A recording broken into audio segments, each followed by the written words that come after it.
დიდი ხნის მანძილზე ითვლებოდა, რომ უშვილობა მხოლოდ ქალის მიზეზით შეიძლებოდა ყოფილიყო გამოწვეული. რეპროდუქციული მედიცინის განვითარებამ კი აჩვენა, რომ უნაყოფობის პრობლემა მამაკაცსა და ქალს თანაბრად აქვს. წყვილი უნაყოფოდ მხოლოდ მაშინ შეიძლება ჩაითვალოს, თუ ერთწლიანი დაუცველი სქესობრივი კავშირის შემდეგაც არ დგება სასურველი ორსულობა, ხოლო მაშინ, როდესაც დიაგნოზი დაისმება, მისი მკურნალობა თანამედროვე დამხმარე რეპროდუქციული ტექნოლოგიების გამოყენებით ხშირ შემთხვევაში წარმატებით სრულდება. და ამ თემასთან დაკავშირებით დღეს ძალიან საინტერესო სტუმრები გვყავს მოწვეული. ეს გახლავთ ქალბატონი ლიკა ჭყონია, ემბრიოლოგი, კლინიკა რეპროარტის დამფუძნებელი და დირექტორი.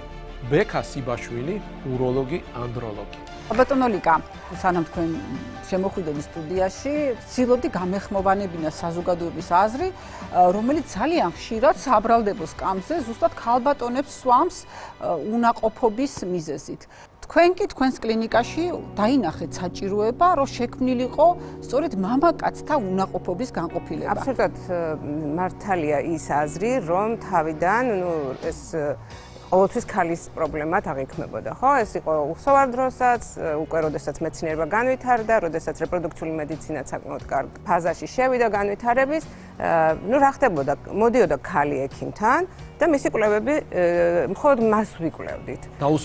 დაუსრულებლად. მამაკაცი, მოვიდოდა ერთხელ, თქვა სპერმის ანალიზს გაიკეთებდა და ამით მისი თითქოს და ყველა ინფორმაცია ცნობილი იყო.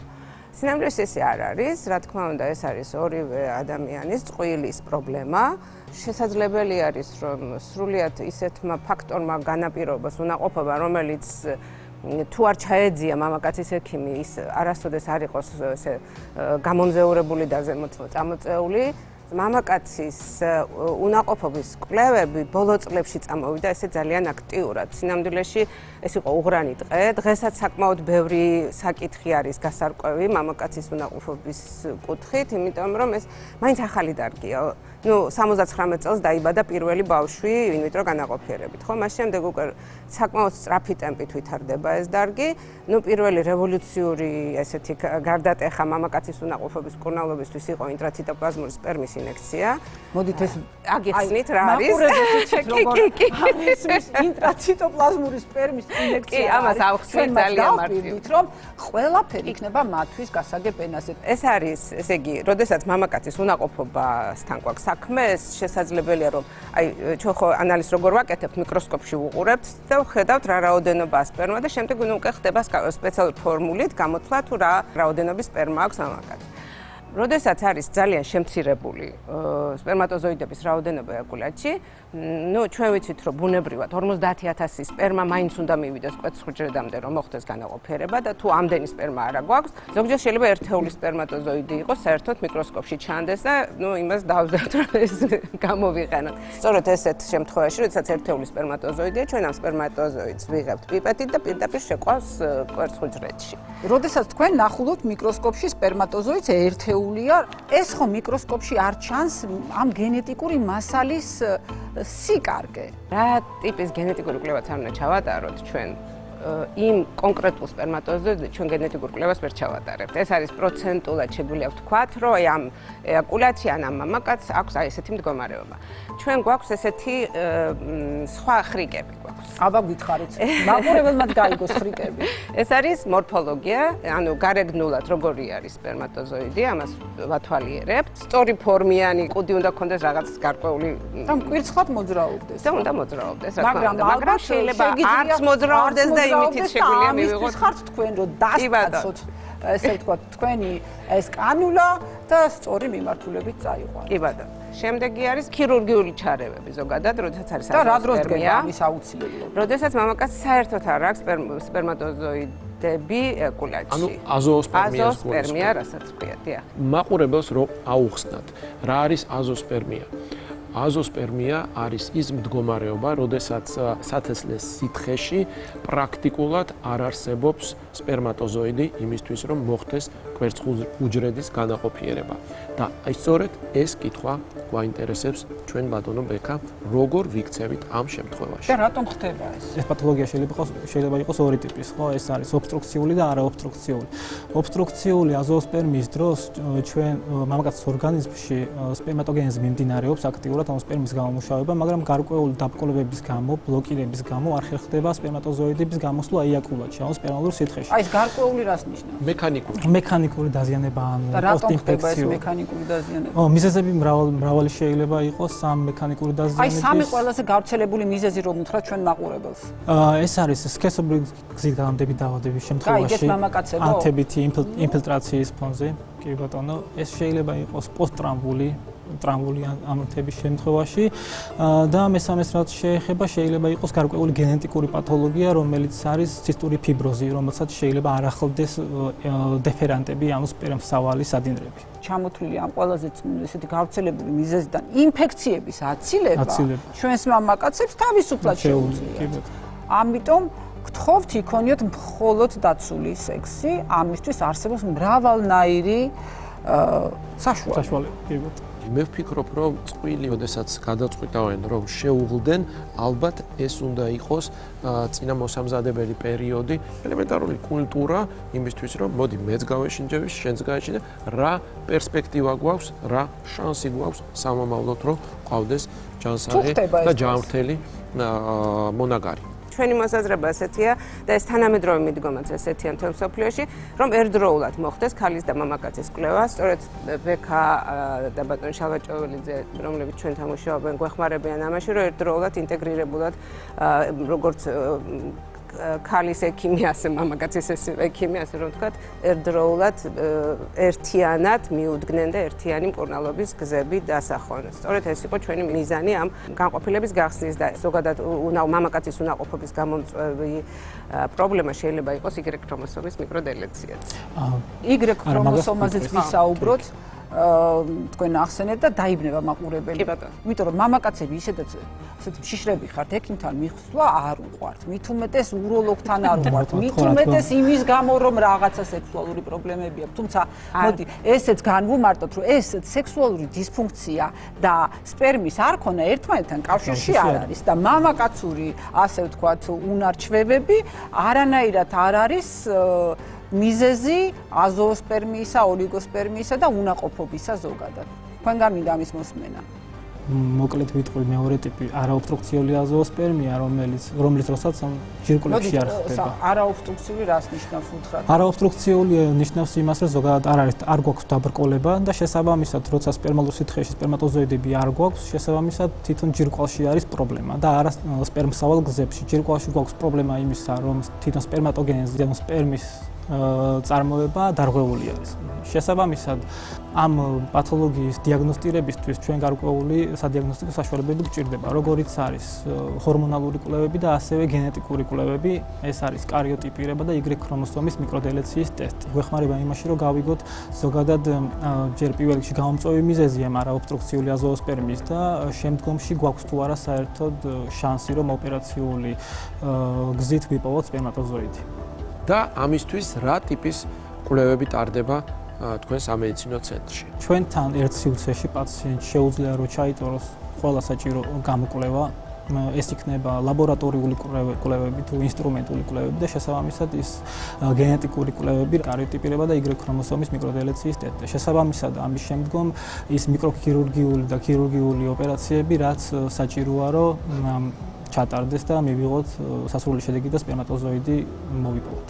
რა დრო ჭირდება ამ კვლევების ჩატარებას და რაც ყოველთვის ყველა პაციენტს აინტერესებს? მტკივნეულია თუ არა ეს პროცედურები? კი ბატონო, რა ჩამოთვალი კვლევები, არც ერთი კვლევა არ არის ინვაზიური, ანუ არის უმტკივნეულო და შესაბამისად არანაირ დისკომფორტთან არ არის დაკავშირებული, თუ არ ჩავთვლით მაგალითად სისხლის აღების დროს ჩხვლეტას. სხვა არაფერი დისკომფორტი არ არის. და როდესაც საუბრობთ ქირურგიულ ჩარევაზე ამ შემთხვევაში რა ხდება? ქირურგიული ჩარევას რაც შეეხება არაობსტრუქციული აზოოსპერმის დროს გვაქვს ჩვენ ოქროს სტანდარტად ამერიკაში და ევროპის და სხვა ქვეყნებში მიკროტესტი. ეს არის მიკროქირურგიული ინსტრუმენტების და მიკროსკოპის საშუალებით ჩვენ ვახდენთ სასწლელი ჯირკვლის მიკროდისექციას ან მიკროგახსნას. ანუ პაციენტ ძინავს. კი ბატონო, კი ბატონო.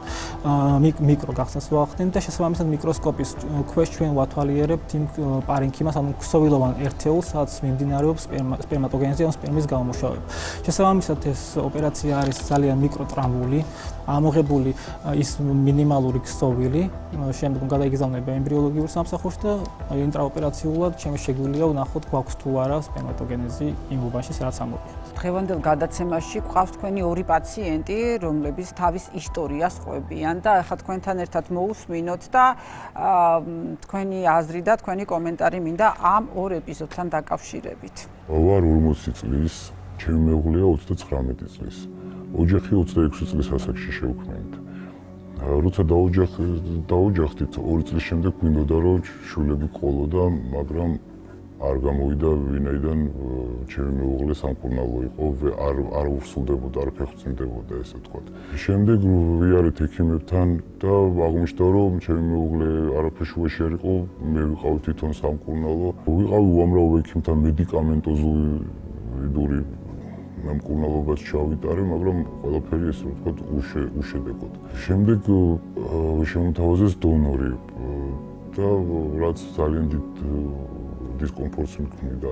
შემდეგ დავიწყე ინტერნეტში ბევრი ინფორმაციის მოძიება და აღმოჩნდა რომ არის ესეთი საშუალება, რომ ოპერაციით ამოიღებდნენ ჩემგან სპერმატოზოიდებს, გაყინავდნენ მას და ანუ ესე მოხდებოდა განაყოფიერება. გავიკეთე ოპერაცია, აღმოჩნდა რომ 4 ემბრიონიდან 2 იყო ჯანმრთელი და ამდენი შიშის მერე, წვალების მერე, დროის კარგის დახარჯვის მერე, ნერვიულობის მერე ველოდები შვილს. ძალიან ბედნიერი ვარ. 47 წლის ვარ. 30 წლის ასაკში შევქმენი ოჯახი და რა თქმა უნდა მაშინვე გვინდოდა მალევე ყოლოდა შვილი. მაგრამ ვერ სრულდებოდი. მე მკურნალობა დავიწყეთ ძალიან მალევე და აღმოჩნდა რომ მე სრულიად ჯანმრთელი ვიყავი და ჩემს ჰქონდა თუნდაც რაღაც პრობლემები და ამის გამო ვერ სრულდებოდი. ახლობლებს უმალავდით რა თქმა უნდა მისი თხოვნით და ყველას ეგონა რომ მე ვიყავი ამაში დამნაშავე და ეს გულსატკენი იყო ძალიან. 10 წელი მალავდით ჩემი ქრის უნაყოფობას. ამ ხობაში მეც გამიჩნდა რაღაც პრობლემები. ექიმმა მითხრა რომ კვერცხუჯრედები იმდენ კატასტროფულად არისო შემცირებული. მე ჩემი ქმარს ეცადა რომ დამეთანხმებინა რომ ემკურნალა, მაგრამ ვერანაირად ვერ დამეთანხმე. თუმცა მე მხარში ვედექი მას ამ ყველაფერში, მაგრამ ის ვერ დავეთანხმე მაინც. ამას შექმნა რა თქმა უნდა პრობლემები ოჯახში, ნერვიულობა და ოჯახი დავაკრიეთ. მას არ უნდოდა რომ ეღიარებინა რომ პრობლემის წინაშე ვიყავით. შვილი მინდოდა, მასაც უნდოდა ალბათ, მაგრამ არ აღიარებდა რომ მისი პრობლემა იყო და ხდებოდა ჭუბი კონფლიქტები იყო და დავაკრიეთ ოჯახი საბოლოო ჯამში. ოჯახის დანგრევის შემდეგ მე უკვე აღარ შემეძლო შვილის ყოლა. მინდოდა შვილი, ძალიან მინდოდა შვილი და გადავწყვეტ ესე ექიმთან მისულიყავი და გავარკვიეთ რომ დონორი კვერცხუჯრედით უნდა მომხდარიყო განაყოფიერება და მოხდა ესეც. ამდენი ნერვიულობის ბრძოლის და ლოძრის შემდეგ დედა გავხდი. ძალიან ბედნიერი ვარ. ყველას მოგუწოდებ რომ არავინ არ დანებდეს.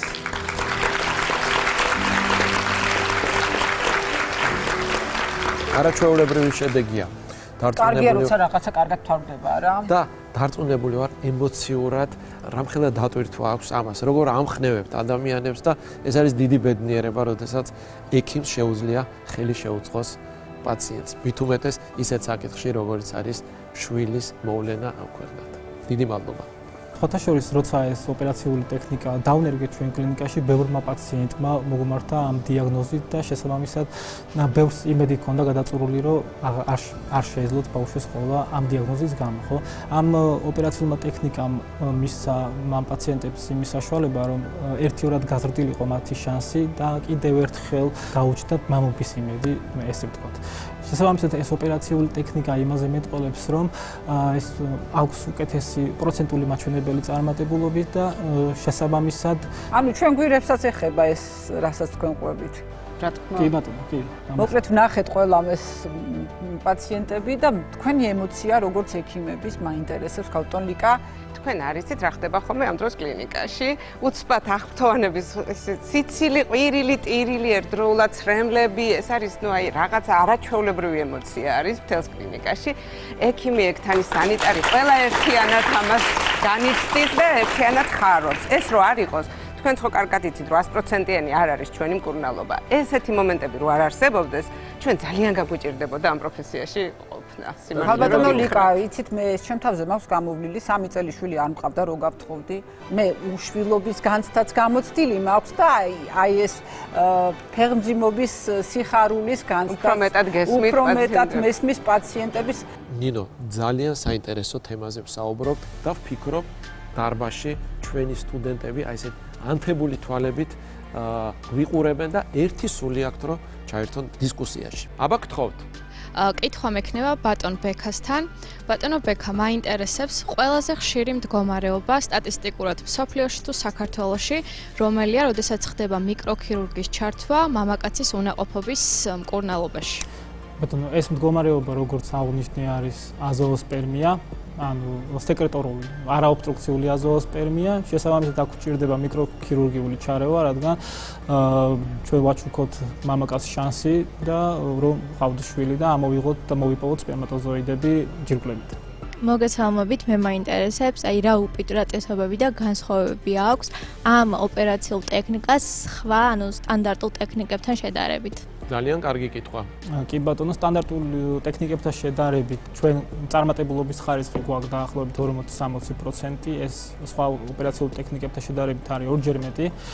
შესაბამისად ამ ოპერაციის დროს ვიყენებთ ჩვენ მიკროქირურგიულ ხელსაწყოებს და მიკროსკოპთან შედარებით ამოკვეთილი ქსოვილოვანი მასალა არის დაახლოებით 70-ჯერ ნაკლები, რაც სხვა სტანდარტული ქირურგიული პროცედურების დროს და შესაბამისად ეს გვაძლევს იმას, რომ პოსტოპერაციულად ქრონიკული ან ჰორმონალური დისბალანსები არ გვაქვს და მინიმალურამდეა დაყვანილი. კიდევ არის ესეთი უპირატესობა, რომ ამ ოპერაციის შემდეგ ერთ თვეში თუ საჭირო არის, შეგვიძლია გავიმეოროთ ოპერაცია. სხვა შემთხვევაში საკმაოდ დიდი დროა საჭირო იმისთვის, რომ მოხდეს პოსტოპერაციული რეაბილიტაცია სათესლე ჯირკვლის.